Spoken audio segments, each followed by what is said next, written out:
Ayan, hello mga ka-DIY, welcome to my channel, Rogin DIY TV Mix. Ayan, gumagamit ba kayo ng aircon mga ka-DIY, no? Ugaliin natin na maglinis tayo ng filter, ito. Ayan, ito filter, screen, no? Filter.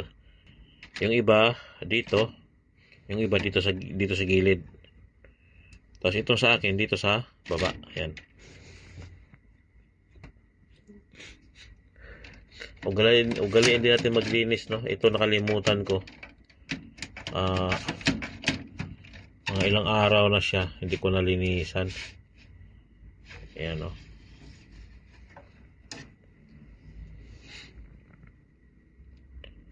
Ayan, marumi na siya, no?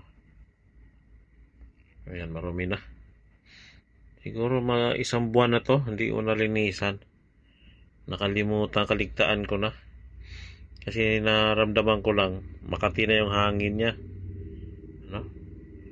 Dahil pag itong screen na to marumi at sobrang dumi na siya, matakaw na rin sa kuryente.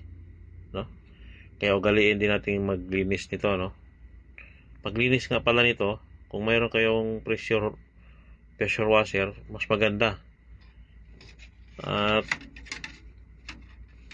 para hindi masira yung screen niya. Ito hindi pwede siyang ng toothbrush, linisan ng toothbrush, hindi pwede. Tubig lang siya. Bali mas maganda yung may pusit siya, no? Ipakita ko sa inyo kung paano natin linisin to, no? Silitan lang natin, tapos takpan natin yung gripo para maging siya, pressurize. Ayan, no? Dumi na siya, oh. Baba muna tayo at subukan natin linisan natin to. Kaya pala makati na yung hangin nito, ano? O isang buwan mahigit. Ganun. Kaya ganyan nakarami. Okay? Baba muna tayo. Ayan, nandito na tayo sa gripo, no?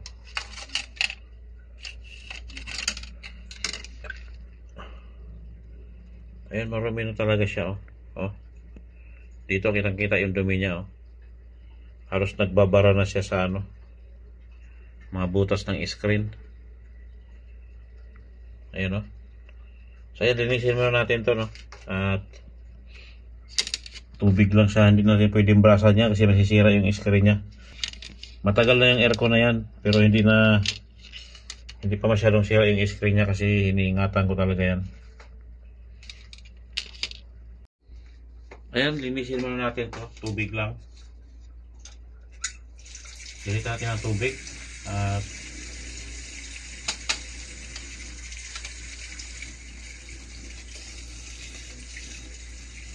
ginaganyan ko lang yan pag ayan, tinatakpan ko lang yung gripo.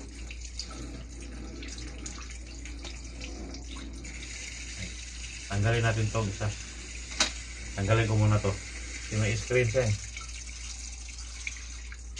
Ayan.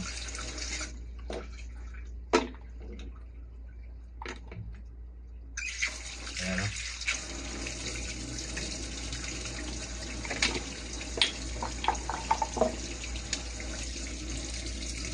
Ayan, tinakpan ko lang yung gripo, ganyan lang para maging pressurize siya.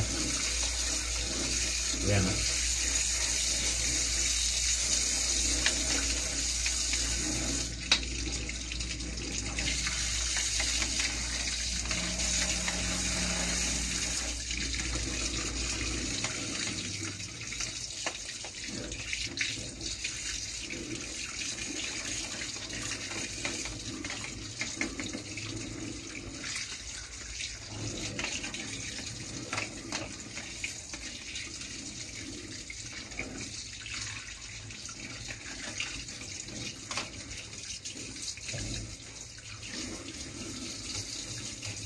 Kung mayroon kayong pressurize, mas maganda.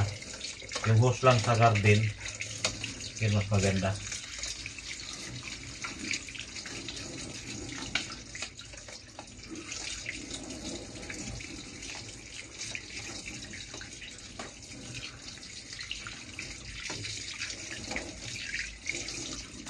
Isa rin tong marumi yung filter niya.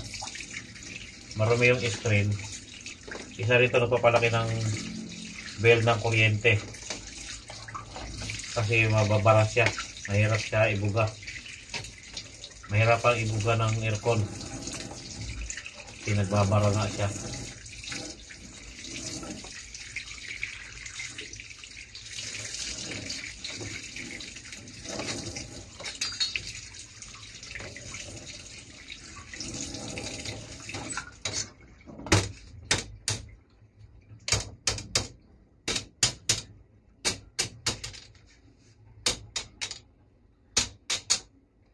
Ayan, malinis na.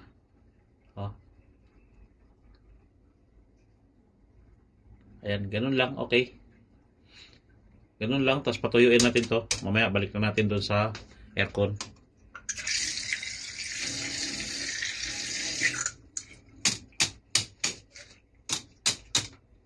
Ayan. Para hindi rin siya matakaw sa kuryente. Kailangan din natin linisan to lagi. No? Siguro sa pag nasa tabi kayo ng kalsada, isang linggo, isang beses. Pero pag nasa liblib naman kayo, kagaya ito sa akin, ang isang buwan, yun ang isang buwan niya, yun ang dumi niya sa loob ng isang buwan. So pwede na rin isang buwan, pag nasa liblib na lugar, pag nasa tabing kalsada, ay kailangan sa isang linggo, isang beses. Okay? Okay. Ayan mga ka-DIY, no? Malinis na siya, oh. Ganyan pag malinis. Walang bara yung screen. Ayan. Medyo basa pa ng konti, pero pwede na yan. Pwede natin ikabit yan. Ayan, oh. Okay. Kabit na natin.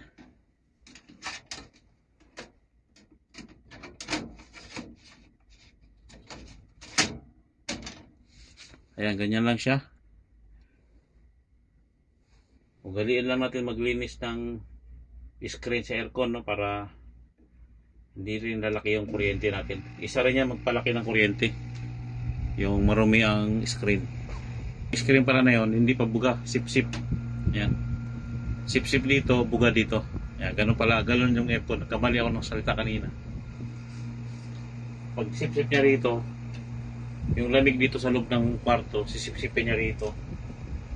Sibubuga rin niya dito. Kaya mahirapan na siya magsip-sip pag marumi. Okay?